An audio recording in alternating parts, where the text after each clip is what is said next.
Bismillahirrahmanirrahim. Assalamu alaikum and welcome to our 6th lecture of chapter number 2. और आज के lecture के अंदर हम लोग कांस्टेंट, वेरिएबल और इसके साथ साथ उन रूल्स को डिस्कस करेंगे जिनको इस्तेमाल करते हुए हम एक वेरिएबल का नाम बना सकते हैं। आगे चलने से पहले मैं आप लोगों को बताता चलूं कि अगर आपका कोई लास्ट लेक्चर मिस है तो उसका लिंक डिस्क्रिप्शन के अंदर मौजूद है। इसके अलावा आप प्ले लिस्ट के अंदर 10th कंप्यूटर के नाम में से भी तमाम अपने मिसिंग लेक्चर्स ले सकते हैं। तो स्टार्ट करते हैं। कांस्टेंट और वेरिएबल्स का कॉन्सेप्ट वैसे तो आप लोगों ने मैथ्स के अंदर 6th क्लास के अंदर ही पढ़ लिया होगा, और जैसे इसके नाम से भी पता लग रहा है कि कांस्टेंट किसी भी ऐसी चीज़ को कहते हैं जिसकी वैल्यू चेंज ना हो। तो constants are quantities whose values do not change during program execution. They may be numeric, characters or string. और जब हम प्रोग्रामिंग की बात करते हैं तो उसके अंदर हमारे पास इस तरह 3 किस्म के कांस्टेंट हो सकते हैं, या न्यूमेरिक टाइप के कांस्टेंट हो सकते हैं या फिर करैक्टर और स्ट्रिंग टाइप के कांस्टेंट हो सकते हैं। न्यूमेरिक से मुराद तो ऑब्वियसली कोई भी ऐसी वैल्यू होगी जो कि डिजिट्स और नंबर्स के ऊपर कंसिस्ट करती है। फॉर एग्जांपल कोई भी नंबर है like 2, 3, 4, wherever you use it will remain 2, 3, 4, तो वो चेंज नहीं होता। इसी तरीके से करैक्टर्स के अंदर भी अगर आपने कहीं पर कोई अल्फ़ाबेट एज ए कांस्टेंट रखा है, या किसी का कोई नाम है, किसी इंस्टीट्यूशन का नाम है, and for that specific programme आप उसको चेंज नहीं करेंगे तो वो भी कांस्टेंट कहलाएगा। अब हम इसकी टाइप्स को थोड़ा सा डिटेल के अंदर देख लेते हैं कि न्यूमेरिक कांस्टेंट के अंदर आपके पास 2 किस्म के कांस्टेंट आते हैं। एक को कहते हैं इंटीजर और एक को कहते हैं फ्लोटिंग पॉइंट। इंटीजर्स के अंदर आपके पास पॉजिटिव और नेगेटिव नंबर्स आ जाते हैं, जैसे फॉर एग्जांपल हमारे पास 714, 7145 माइनस 234, 26, दैट कैन बी 0, और ये सारे के सारे होल नंबर्स हैं, both positive and negative integers, और इसके अंदर 0 भी आ जाता है। उसके बाद हमारे पास जो दूसरी टाइप है दैट इज फ्लोटिंग पॉइंट, और फ्लोटिंग पॉइंट से मुराद ऐसा नंबर है जिसका पॉइंट फ्लोट करता हो, जिसका डेसिमल ये पॉइंट जो है ये फ्लोट करता हो, जैसे 166.75। तो जो हमारे पास पॉइंट्स के अंदर वैल्यूज आ जाती हैं उनको हम फ्लोटिंग पॉइंट कांस्टेंट कहते हैं, और उनकी अभी हम इसके बाद डाटा टाइप्स डिस्कस करेंगे तो आपको ये मजीद क्लियर हो जाएगा। जैसे इसी तरीके से यहाँ पर वेट लिखा हुआ है 82.6 किलोग्राम्स, तो ये भी फ्लोटिंग पॉइंट में कंसिडर किया जाएगा। उसके बाद आ जाते हैं करैक्टर कांस्टेंट्स। करैक्टर कांस्टेंट के अंदर हमारे पास जो भी कुछ रखा जाएगा वो एज ए सिंबल कंसिडर किया जाता है।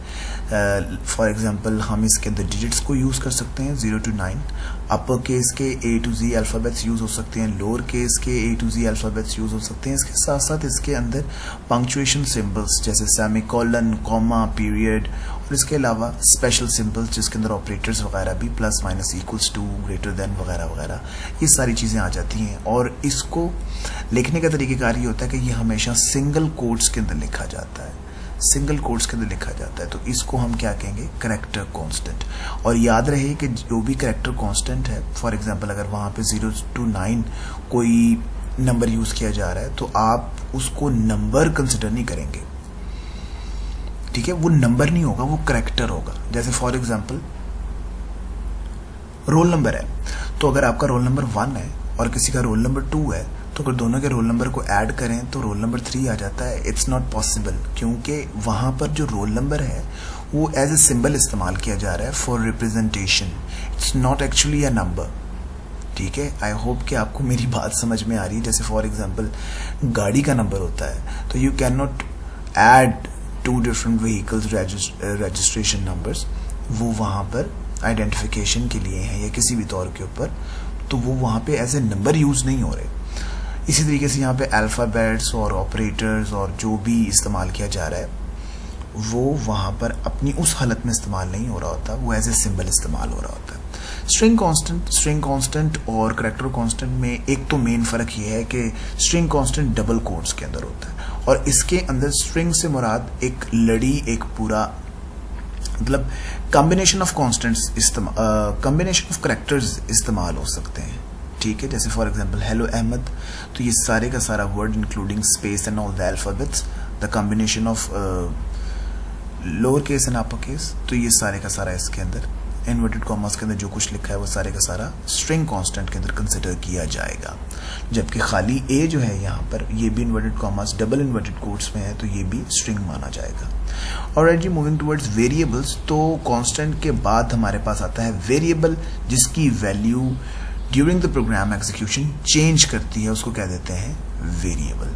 तो बेसिकली ये एक नाम होता है जिसके अंदर हमने कोई ना कोई वैल्यू रखी हुई होती है, कोई नाम होता है, सिंबॉलिक नेम हमने रखा है, लाइक एक्स वाई जी, सैलरी, रोल नंबर, नेम। तो ये डिफरेंट किस्म के नाम हैं, उनके अंदर हम कोई वैल्यू रखेंगे और इनकी भी जैसे ऊपर कांस्टेंट की टाइप्स होती हैं, इसकी भी टाइप्स होती हैं, और इसके अंदर जो भी वैल्यू रखी जाएगी, डाटा रखा जाता है, वो उस वेरिएबल की वैल्यू कहलाती है। तो न्यूमेरिक वेरिएबल्स के अंदर जैसे नाम से जाहिर हो रहा है कि न्यूमेरिक वेरिएबल्स ऐसे वेरिएबल्स होंगे जिसमें नंबर रखवाए जाते हैं। दो किस्म के हमारे पास कांस्टेंट थे जो ऊपर हमने डिस्कस किए, इंटीजर्स एंड फ्लोटिंग पॉइंट। इसी तरीके से न्यूमेरिक वेरिएबल्स भी दो किस्म के होते हैं, integers and floating point. Integers के अंदर ऑब्वियसली हमारे पास ऐसे नंबर्स आएंगे जो कि होल नंबर्स होंगे और पॉजिटिव नेगेटिव बोथ हो सकते हैं। फ्लोटिंग पॉइंट के अंदर हमारे पास डेसिमल की ऑप्शंस आ जाती हैं। करैक्टर वेरिएबल्स, ऐसे वेरिएबल्स जिसके अंदर हम करैक्टर्स रखवा सकते हैं, जो कि ऊपर कांस्टेंट हमने डिस्कस किए, वो एज ए वैल्यू इनके अंदर रखवाए जा सकते हैं। और इससे आगे इसके साथ साथ मैं आपको बताता चलूं कि जो भी वेरिएबल हम बनाते हैं वो मेमोरी के अंदर एक पर्टिकुलर मेमोरी लोकेशन उनको एलोकेट कर दी जाती है और वेरिएबल का नाम, उसका नाम रख दिया जाता है, और उसके अंदर जो भी वैल्यू जिस वक्त होती है, वो जो भी डाटा उसके अंदर मौजूद होता है जिस वक्त, वो उसकी वैल्यू कहला रही होती है, और जो कि during the program execution change होती रहती है। ठीक है जी, और हम उस नाम से उस मेमोरी स्पेस को बार बार चेंज कर सकते हैं, इस्तेमाल कर सकते हैं। Now rules for specifying a variable name, जब आपने नाम रखना है किसी भी वेरिएबल का इन सी लैंग्वेज प्रोग्रामिंग के दौरान, तो आपने इन रूल्स को फॉलो करना है। नंबर 1 कि वेरिएबल का नाम किसी भी लेटर या अंडरस्कोर से स्टार्ट हो सकता है, और वेरिएबल के नाम के अंदर लेटर, अंडरस्कोर्स और डिजिट्स मतलब नंबर्स इस्तेमाल किए जा सकते हैं, पर लेटर और अंडरस्कोर के अलावा आप डिजिट्स के साथ किसी वेरिएबल का नाम शुरू नहीं कर सकते। उसके बाद दूसरे नंबर पे आता है कि अंडरस्कोर बेसिकली इस्तेमाल किया जाता है रीडेबिलिटी को इंक्रीज करने के लिए। ठीक है, for example we have a variable name over time, तो अगर आप इसको इकट्ठा लिख देंगे तो वो इतना रीडेबल नहीं है, पर अगर आपने उसके दरमियान में अंडरस्कोर लगा दिया, it is more readable and really easy to understand कि यहाँ पर हमने वर्ड ओवर टाइम इस्तेमाल किया है। स्पेस हम इस्तेमाल नहीं कर सकते किसी भी वेरिएबल के नाम के अंदर, यह हमारा लास्ट रूल है, पर मैंने इसको देखते हुए इसको साथ ही एक्सप्लेन कर दिया है। इसके साथ साथ हमारे नाम की जो लेंथ है, वेरिएबल नेम की जो लेंथ है, उसकी कोई रिस्ट्रिक्शन नहीं है, पर एक तरह से है भी, क्योंकि इसके अंदर जो भी नाम आपने रखना है उसके फर्स्ट 31 कैरेक्टर्स जो हैं वो सिग्निफिकेंट है, मतलब उन्हें कंसिडर किया जाएगा। अगर आपका वेरिएबल नाम 31 कैरेक्टर से ज़्यादा लंबा है तो सिर्फ पहले 31 को काउंट किया जाएगा और देखा जाएगा और बाकियों को इग्नोर कर दिया जाएगा। तो अगर आपके पास इस तरह के ऐसे दो वेरिएबल्स आ जाते हैं तो अगर किसी दो वेरिएबल के नाम जो है उनके फर्स्ट 31 कैरेक्टर सेम है तो वो उनको एक ही वेरिएबल कंसिडर करने लग जाएगा, क्योंकि वो 31 से आगे वाले कैरेक्टर्स को तो काउंट ही नहीं करता, इग्नोर कर देता है। तो लिहाजा आपने जब भी नाम रखना है, अव्वल तो ऐसी नौबत ही नहीं आती कि हम 31 कैरेक्टर्स तक जाएं और उससे भी बड़ा कोई नाम रख रहे हों, वो हमारे लिए हैंडल करना ही बहुत ज़्यादा टफ है। तो आपने बस इस चीज़ का ख्याल रखना है।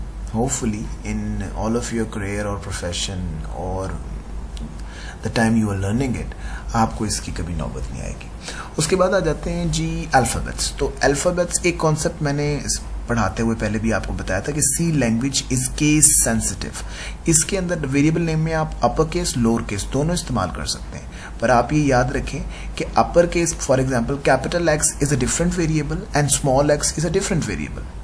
ठीक है, और अगर आपने किसी एक ही वेरिएबल के अंदर, जैसे यहाँ पर आप देखें, यहाँ पर एक एग्जाम्पल दी हुई है AVG, ठीक है, तीनों कैपिटल है, ये एक अलहदा वेरिएबल है। उसके बाद AVG का यहाँ पर सिर्फ A कैपिटल है, ये एक अलहदा वेरिएबल है, और AVG तीनों स्मॉल हैं, ये एक अलहदा वेरिएबल है।